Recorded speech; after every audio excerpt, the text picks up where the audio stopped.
అమెరికాకి మింగుడు పడినోడు ట్రంప్ ఒక్కడే. ఎందుకంటే ఇదే నరేంద్ర మోడీ ఒక్కడే ట్రంప్కి మింగుడు పడినోడు. ఎందుకయ్యా అంటే సామధాన భేదండోపాయాలను ఉపయోగించి ఎట్లయినా సరే భారత్ని చైనా మీదకి గొడవ పంపిద్దామని, అదే సందర్భంలో తైవాన్కి సంబంధించినటువంటి వ్యవహారం ద్వారా కెలుకుదామని చూశాడు. అట్లాగే మన మీద ఆంక్షలు పెట్టి ఏడిపిద్దామని చూశాడు. టోటల్గా భారత్ తను చెప్పినట్టు నడిపించుకోవాలని చూశాడు. కానీ పట్టించుకోలేదు భారతదేశం.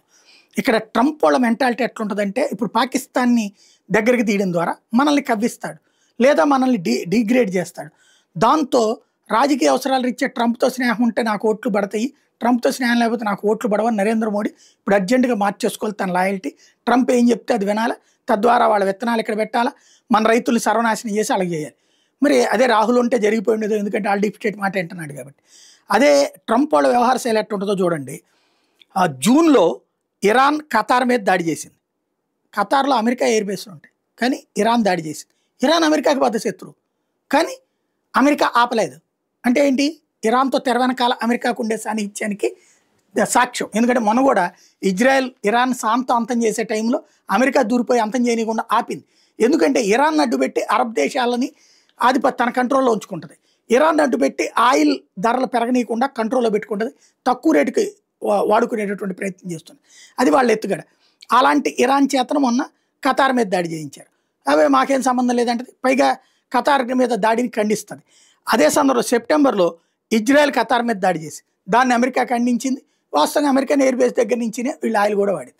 ఈ రెండు జరిగిన తర్వాతన 17 సెప్టెంబర్న ఏదైతే డిఫెన్స్ అగ్రిమెంట్ సౌదీ అరేబియా పాకిస్తాన్ల మధ్య జరిగింది.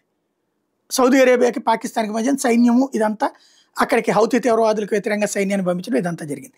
ఇవన్నీ జరిగేటప్పటికి 1 అక్టోబర్కి వచ్చేటప్పటికి ఖతారు అమెరికాతో జాయింట్ అగ్రిమెంట్, అంటే ఇక పైన ఖతార్ మీద దాడి జరిగితే అమెరికా బాధ్యత వహిస్తుంది, అమెరికా రక్షణ చూస్తుంది. దాని ద్వారా లక్షల కోట్ల రూపాయల డబ్బులు ఖతార్ దగ్గర నుంచి తీసుకుంటుంది. అంటే ఖతార్ ఈ మధ్యన తన సొంత సైన్యాన్ని ఏర్పాటు చేసుకుని సొంతగా ఎదగాలనుకుంటుంది.